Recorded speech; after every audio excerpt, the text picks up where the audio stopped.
मध्य प्रदेश में आने वाले समय में विधानसभा चुनाव होने जा रहे हैं, लेकिन उससे पहले अगर हम विंध्य की बात करते हैं तो सरगर्मी तेज है। चुनावों के लिहाज से माहौल गर्म है, चुनावी माहौल है। और ऐसे में अगर हम बात करें पार्टियों की तो देखिए जद्दोजहद दोनों ही पार्टियों की तरफ से की जा रही है, चाहे हम कांग्रेस की बात करें चाहे हम भारतीय जनता पार्टी की बात करें। कांग्रेस की बात करें तो देखिए अंदर खाने स्ट्रैटेजी कांग्रेस बना रही है। बीजेपी की बात करें तो एक बार फिर से मैदान में उतर चुकी है जन आशीर्वाद यात्रा के जरिए, यानी कि जन आशीर्वाद यात्रा के जरिए लोगों के बीच जाकर लोगों से आशीर्वाद बटोर रही है और ज्यादा से ज्यादा लोगों की जो जुटने की कवायद लगातार जारी है।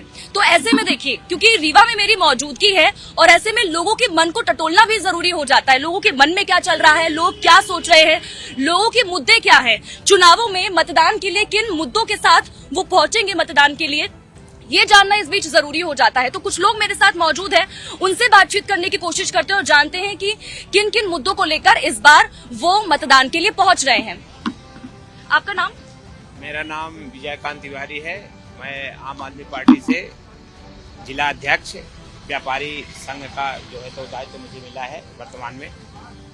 और सबसे पहले तो मैं जय श्री कृष्णा, क्योंकि आज जन्माष्टमी है और आप सभी लोगों का रीवा की धरती में आए, इसलिए हमारी तरफ से सभी लोगों को बहुत बहुत इस धरती में स्वागत बंदन अभिनंदन है।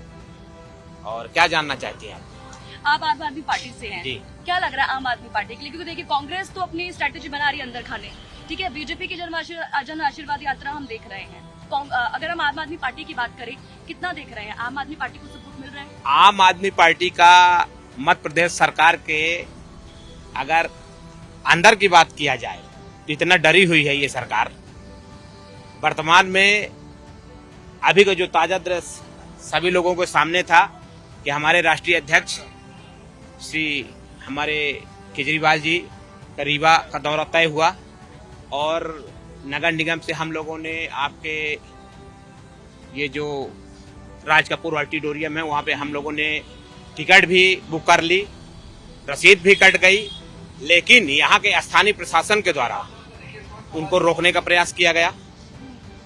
अब स्थानीय प्रशासन को कहां से कवरेज मिला कि इनको रोका जाए, तो ये सभी लोग जानते हैं मध्य प्रदेश के अंदर कि मध्य प्रदेश की जो सरकार है, जो बैठे हुए यहाँ के मुख्यमंत्री है, उनका पूरा जो है तो हाथ था और प्रशासन को मंजूरी नहीं, मतलब मंजूरी मिलने के बाद मंजूरी कैंसिल की गई। मंजूरी कैंसिल की गई है। मैं आऊंगी, देखिए क्योंकि जन्माष्टमी का त्योहार है, ऐसे में जन्माष्टमी की भी धूम पूरे रीवा में देखने को मिल रही है।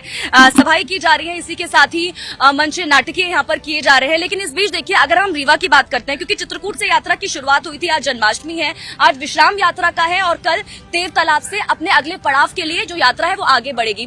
कुछ और लोग हैं, उनसे भी बातचीत करते हैं, जानने की कोशिश करते हैं उनके कौन कौन से मुद्दे हैं। भारतीय जनता पार्टी की बात करें, जन आशीर्वाद यात्रा निकाल रही है भारतीय जनता पार्टी, इस बार आपके मुद्दे क्या रहने वाले हैं, किन मुद्दों के साथ पहुंचेंगे वोटिंग के लिए? बीजेपी में जिस तरह जन आशीर्वाद यात्रा निकाली है तो लोगों के बीच वो जा रहे हैं और जो नेता होता है लोगों के पास जाता ही है वो, इसीलिए पूरे मध्य प्रदेश के अंदर बीजेपी की सरकार है। और विंध्य के अंदर पिछली बार 30 में 24 सीट आई थी, इस बार 30 में 30 सीट आएगी। 30 में 30 सीट आएंगी? हाँ, क्यों नहीं आएगी? डिपेंड करता है कि आपका डेवलपमेंट पे वर्किंग हो रही है कि नहीं हो रही है। डेवलपमेंट पे जो भी वर्किंग करेगा उसके लिए आएगी। आप तो ये चीज अगर अपन देखें, अगर सिर्फ विंध्य की बात करें तो विंध्य में 2 मंत्री और 1 विधानसभा अध्यक्ष, तो विंध्य की विशेषता तो ऑटोमेटिक पता चल रही है एज अ गवर्नमेंट। अच्छा, योजनाएं जो चला रही है सरकार वो पहुंच रही है आपकी तरफ, आप लोगों तक? देखिए पहुंच रही है, लेकिन जरूरतमंद लोगों को जरूरतमंद नहीं पहुंच पा रही है। देखिए जैसे कि गांव में कुछ अभी भी ऐसे भी व्यक्ति हैं जो भटक रहे हैं। कोई आधार कार्ड का बहाना बना हुआ है, किसी का समग्र आईडी का बहाना बना हुआ है, किसी न किसी कारणवश ये काम नहीं हो पा रहा है। नहीं हो पा रहा। ग्राउंड लेवल में जो काम होना चाहिए वो बीजेपी सरकार कर नहीं पा रही है। हवाई की बात है, जन आशीर्वाद यात्रा निकालने से ये सत्ता परिवर्तन जरूरी है और इस बार 100% होगा। ये रीवा की जनता 18 साल से जो ये सत्ता घमंड में भारतीय जनता पार्टी चूर है, उसका घमंड भी टूटना जरूरी भी है। और चूंकि एक सत्ता में एक प्रदेश में लगातार कोई भी पार्टी का राज नहीं होना चाहिए। जन आशीर्वाद यात्रा से कोई किसी को उसके मुद्दे तक पहुंचाया नहीं जा सकता है। आपको मैं बता दूं, हाल ही में कल नरोत्तम मिश्रा जी आए थे और बहुत बड़ी बड़ी यात्राएं शोभा की बात करते हैं। मैं सिमरिया विधानसभा की आपकी बात करता हूं। सिमरिया विधानसभा में जितने लोग अपने अपने कार्यक्रम किए, अच्छा था। लोग यहाँ छात्रों तक ले जाते हैं, मतलब भीड़ दिखाने के लिए। ये कौन सी भाई साहब जन आशीर्वाद यात्रा है? आप पढ़ाई पे बात नहीं करोगे, आप पटवारी घोटाला करवा रहे हो, आप बेरोजगारी पे बात नहीं करोगे, आप किस पे बात करोगे? आप धर्म में तो आप राजनीति कर रहे हो। यदि कोई भी व्यक्ति, यदि मान लीजिए मैं भी एक ब्राह्मण समाज से हूँ, तो यदि मान लीजिए मेरे न बीजेपी है न कांग्रेस है, और हम लोग बजरंग सेना हमारा संगठन चलता है, तो यदि सिर्फ वो धर्म के नाम पे राजनीति करती है, यदि कोई कांग्रेस का व्यक्ति यदि वो शंकर जी को आशीर्वाद लेने जाता है, बीजेपी धर्म के नाम पर राजनीति करती है। बिल्कुल धर्म के नाम पर राजनीति करती है। बीजेपी धर्म के नाम पर राजनीति करती है। मैं चाहता हूं कि सभी व्यक्तियों को साथ लेकर चलना चाहिए, चाहे वो किसी भी धर्म का, किसी भी समाज का व्यक्ति हो, क्योंकि जनता के लिए, नेताओं के लिए सभी समाज, सभी वर्ग एक हैं। तो लेकिन उस मुद्दों से भटकाने के साथ साथ जनता के हित क्या हो रहा है, जनता के हित के लिए क्या कार्य कर रहा है, कौन सा सरकार के, उस पर ध्यान देना चाहिए।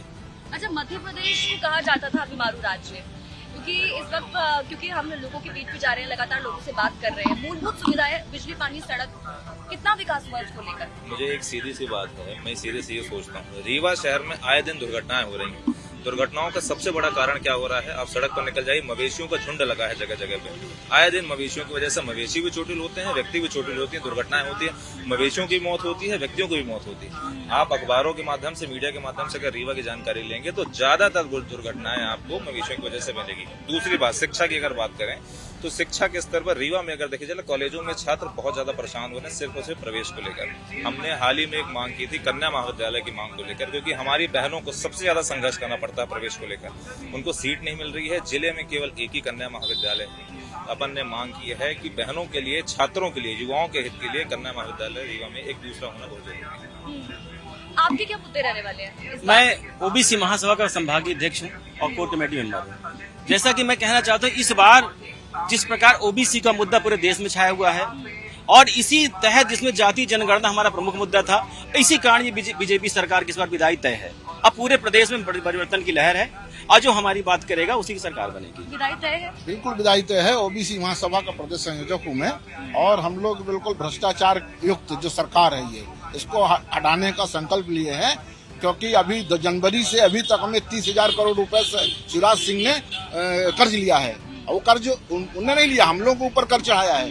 45,000 से 85,000 कर्ज हो गया एक व्यक्ति के ऊपर। तो इसका ये कौन सा विकास है? अच्छा, विकास, क्योंकि काफी लंबे समय से अगर हम बीजेपी की बात करें, यहाँ पर सरकार है, बीजेपी कह रही है हमने विकास कराया है, डेवलपमेंट इतना ज्यादा हुआ है, तमाम सुविधाएं पहुँच रही है, वो क्या लग रहा है कागज की सीमित है या वाकई में नहीं पहुँच रही है? आप रीवा जिले में खड़ी हैं, सिविल लाइन 8 साल से बन रही है, सब रोडें खोद दी गई, कोई भी सिविल लाइन कहीं भी कंप्लीट नहीं है, ना चालू है। 8 साल से पैसा तो ले गए पूरा 100%, ठेकेदार पैसा लेके गए, और किसी बीजेपी के बड़े नेता का था ठेका, और लेके गए, उनके खिलाफ कार्रवाई हुई, फिर उसको स्थगन किया, अब फिर काम दे रहे हैं उसी सरकार। जो भी देखना है, ये रोड 20 वर्ष ये जहाँ मेन रोड जाए हैं, अभी तक कंप्लीट नहीं हुई रोड। ये कैसा विकास है? मतलब स्वघोषित विकास पुरुष यहाँ के लोग बने हुए हैं, अब इसको विकास पुरुष घोषित कर दें। बिल्कुल, क्योंकि देखिए चुनाव करीब है, और ऐसे में अगर बात की जाए स्थानीय मुद्दों की, कि लोगों में नाराजगी भी है। लोग कह रहे हैं कि सरकार योजनाएं तो ला रही है, योजनाएं लाई गई हैं, लेकिन धरातल पर कुछ दिखाई नहीं दे रहा है, विकास दिखाई नहीं दे रहा है, इसलिए नाराजगी जरूर है। उसी को टटोलने की हम कोशिश कर रहे हैं। कुछ और लोग हैं, आप क्या कहेंगे? विकास सिर्फ कागजों तक ही सीमित है, विकास हुआ है? ये तो मैंने जब शिवराज सिंह चौहान ने आपने को मामा कहा था, तभी हमने कहा था कि जब जब हमारे देश में मामाओं का अवतरण होता है, तब तब विनाश की गंगा बहती है। और इनको हमने फोन करके कहा था कि आप जो विकास के नाम पे एक विनाश की गंगा बहा रहे हो, तो हमारे देश का सत्यानाश होने जा रहा है।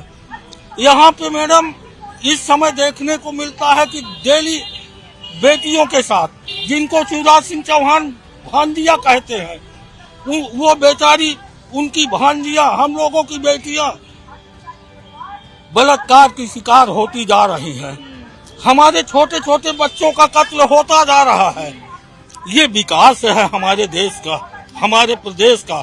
देश और प्रदेश में दोनों विकास की गंगा बहाने वाले बोलते हैं, चाहे मोदी हो, अमित शाह हो। ये सिर्फ विकास करने का काम किसका करते हैं? अडानी और अंबानी का। इसी तरह पे यहाँ पे शिवराज सिंह चौहान मेंटेना कंपनी और एक दिलीप बिल्डकान का विकास करने के अलावा इनका कोई काम नहीं है। इन लोगों का कहना है कि हम दो हमारे दो, तो हम दो में अमित शाह और मोदी हैं और हमारे दो में अडानी और अंबानी है।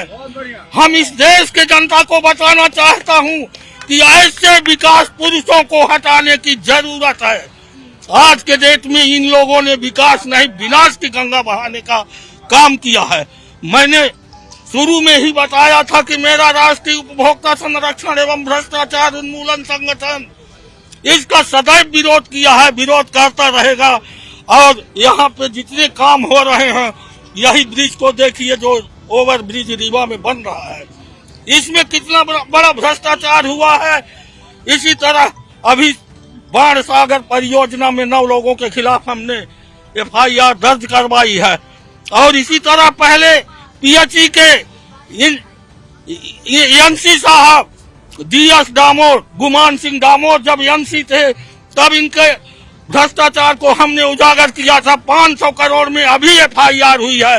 उन्होंने विधायक और सांसद भी ऐसे लोगों को बनाया है पूरे भ्रष्टाचार। क्योंकि हम जब चुनावों की बात करते हैं, क्योंकि देखिए एक तरफ तो बीजेपी है, वो लगातार ये कह रही है कि आशीर्वाद जन आशीर्वाद को मिल रहा है, लेकिन जब हम अंदर ही अंदर लोगों से बात करते हैं तो कहीं ना कहीं नाराजगी भी है जो इस तरह से सामने निकल कर आ रही है। कुछ और लोग हैं, उनसे भी बातचीत करने की कोशिश करते हैं। क्या लग रहा है, परिवर्तन होगा इस बार? जी, निश्चित रूप से परिवर्तन होगा। ये जो भारतीय जनता पार्टी द्वारा जन आशीर्वाद यात्रा चलाई जा रही है, ये निश्चित रूप से इनकी विदाई यात्रा है। ये किसी बेरोजगारी पे बात नहीं करते, ये किसी उद्योग पे बात नहीं करते। ये विकास किसको कहते हैं? रोड और सड़कों का निर्माण करके फ्लाईओवर बना के इसको विकास की बात करते हैं। भैया ने अभी कहा कन्या महाविद्यालय की एक मांग कर रहे हैं। हम लोग NSUI वाले 3 सालों से इसके लिए मांग कर रहे हैं। हमारी सरकार थी, कमलनाथ जी की सरकार थी, गंगा कछार की जमीन पड़ी थी। जीतू पटवारी जी ने वहाँ एक कन्या महाविद्यालय शिक्षा मंत्री थे देने की वो किए थे। उसके बाद उस जमीन को स्थानीय विधायक ने मॉल के लिए बेच दिया। क्या यहाँ के युवाओं को, छात्रों की माल की जरूरत है?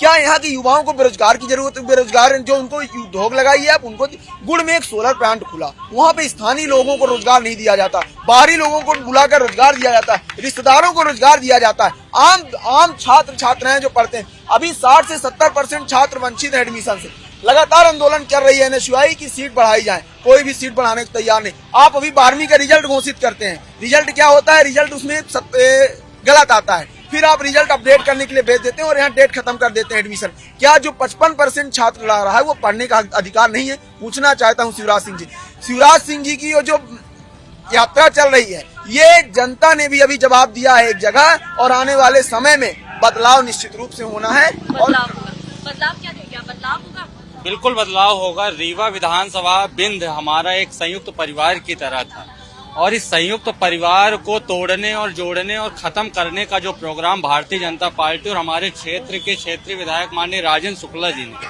सोचिए आप, रीवा की बेशक कीमती ऐसी जमीनें जिनमें अगर नगर निगम के द्वारा दुकानें बनवा दी जाती, किसी गरीब को एक दुकान अगर मिलती तो उसका घर परिवार सब चलाया जा सकता था, लेकिन किसी एक व्यक्ति को समदड़िया जैसे खूंखार अपराधी दुष्ट को हमारे रीवा में लाके उसको छोड़ा, और आज हमारा रीवा और बेरोजगार युवा बम्बई सूरत मजदूरी करने के लिए ढूंढ रहा है कि हमको 300 रुपए दे दो, और अरबों का मालिक समदड़िया हमारे रीवा सिरमौर चौराहे में न्यू बस स्टैंड में जो अरबों की जमीनों में वो मालिक बैठा है। हम रीवा के युवा उसके पास जाते हैं, भैया हमको वॉचमैन बना लो। ये कैसा विकास पुरुष अपने लोगों का और अपना विकास करने में व्यस्त है। आज बात की जाए विकास पुरुष की तो उनके संरक्षण में भ्रष्टाचार अधिकारी, रीवा के बेरोजगार लड़कों की सुनवाई नहीं, रीवा के व्यक्तिगत जो स्थानीय लोग उनकी सुनवाई नहीं। आप 500 करोड़ लेके आइए, मंत्री जी से कहिए हमको ये TRS कॉलेज भेज दो, तो मंत्री जी TRS कॉलेज भी भेज देंगे। ये हाल बना के रखा है रीवा का। हमारे मुद्दे रहने वाले हैं कि यहाँ पे राजेंद्र शुक्ला जी यहाँ पे फ्लाईओवर का विकास कर रहे हैं, रोड बनवा रहे हैं, यहाँ पे कोई एक मॉल बनवा रहे हैं, यहाँ पे स्थानीय युवकों को यहाँ पे रोजगारी नहीं दिया जा रहा है, यहाँ पे बेरोजगारी का कारण बढ़ता जा रहा है, और यहाँ के युवक बाहर जाके अपने रोजगार के लिए ढूंढ रहे हैं। यहाँ पे मैं ये कहना चाहता हूँ, उन्होंने आज तक यहाँ पे एक भी उद्योगीकरण, यहाँ पे फैक्ट्रियां नहीं बनवाई कि यहाँ पे युवक को रोजगार मिले। हम कई बार TRS कॉलेज से, APS से हम कई बार AD ऑफिस में सीट बढ़ाने के लिए ज्ञापन देके आए, आज तक कोई कार्रवाई नहीं की गई है। हमारे साथीगण सब सीट के आरक्षण के लिए परेशान है। कई बार, और ये आज इस बार बदलाव का जरूर निश्चित होगा और पूरी ताकत से होगा। लेकिन लोग तो परिवर्तन की बात कर रहे हैं, क्योंकि चाहे हम स्टूडेंट्स की बात करें, चाहे हम व्यापारी वर्ग की बात करें, तो लोग अपनी नाराजगी जरूर जाहिर कर रहे हैं।